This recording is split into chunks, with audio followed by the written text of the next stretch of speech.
रीवा में शिक्षा विभाग से जुड़ा एक अनोखा मामला सामने आया, जहां पर बदराव गांव में स्थित शासकीय उच्चतर माध्यमिक विद्यालय बदराव के 11 शिक्षकों ने ट्रांसफर से बचने के लिए खुद को झूठा ब्रेन ट्यूमर सहित अन्य बीमारियों का मरीज बना रखा था। बता दें कि हैरान कर देने वाली बात यह है कि जिन शिक्षकों को ब्रेन ट्यूमर से पीड़ित कागजों में बताया गया है, लेकिन वो पूरी तरह से स्वस्थ है। मामला जो हमारे एजुकेशन का डिपार्टमेंट का पोर्टल है, उस पर सारे शिक्षकों की जानकारी रहती है। उसमें स्पेशल कॉलम होता है जिसमें गंभीर बीमारी, तो उसमें एंट्री दिखा रहा है 11 लोगों का गंभीर बीमारी, जिसमें 9 ब्रेन ट्यूमर्स हैं, एक आपका किडनी ट्रांसप्लांट और एक पैरालिसिस दिखा रहा है। लेकिन ऐसे गंभीर बीमारी से ग्रसित हमारे यहाँ कोई टीचर नहीं है, जिससे संबंधित जानकारी हमारे सभी टीचर्स ने लिख के दे दिया है वरिष्ठ कार्यालय को। इस प्रकार की बीमारियों का हवाला दिया। कारण ये था कि क्रिटिकल बीमारियों के संबंध में उन शिक्षकों को एग्जेम्पशन दिया जाना था।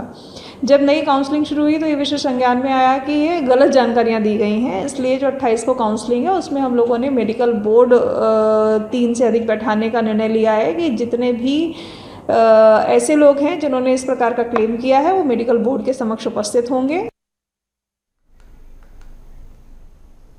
तो वहीं हमारे साथ इसी पर अधिक जानकारी के लिए संवाददाता गोविंद सिंह जुड़ चुके हैं। गोविंद, एक अजीबोगरीब मामला जो कि शिक्षकों ने झूठ बोला है ट्रांसफर से रोकने के लिए, और साथ ही यहां पर बीमारियों का हवाला देते हुए शिक्षक नजर आ रहे हैं। आपको बताना चाहूंगा कि रीवा के बदराव स्कूल का ये हाई सेकेंडरी का मामला है, जहां करीब 11 शिक्षकों ने एक अजीबोगरीब उस पर टिप्पणी दी है। इसमें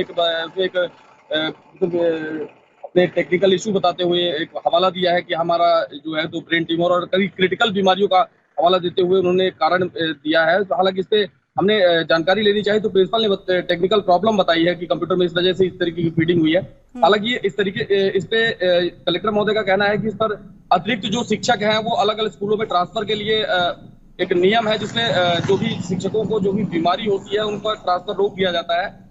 काउंसलिंग चल रही थी, इस पर शिक्षकों का ट्रांसफर होना था, लेकिन इस तरीके का कारण बताया है कि उस पर ब्रेन ट्यूमर। हालांकि इस पर कलेक्टर ने एक मेडिकल बोर्ड टीम गठित की है, जिस पर जांच की जा रही है, और जांच के आधार पर जो भी तथ्य सामने आएंगे उस पर जो भी शिक्षक इस पर झूठी जानकारी देंगे उन पर कार्रवाई की जाएगी। जी बिल्कुल, जो 11 शिक्षकों के नाम यहाँ देखने को मिल रहे, क्या वे अभी भी स्कूल में कार्यरत है?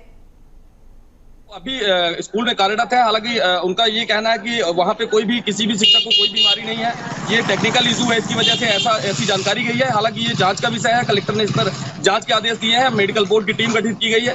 जो भी टीम जांच पे जो भी सामने आएगा उस पर जो भी इसमें जो सच्चाई होगी, जिन्होंने झूठ बोला होगा और जिन्होंने सच्चाई बताई होगी, उस आधार पर जांच के आधार पर कार्रवाई की जाएगी। जी बिल्कुल गोविंद, एक बड़ा सवाल ये भी उठता है कि आखिर ये जो शिक्षक है ट्रांसफर से बचने के लिए जो बहाना बना रहे हैं, आखिर ये कब से स्कूल में अपने काम कर रहे हैं और कब से इनकी बीमारी का ये हवाला देकर ट्रांसफर को रोक रहे हैं?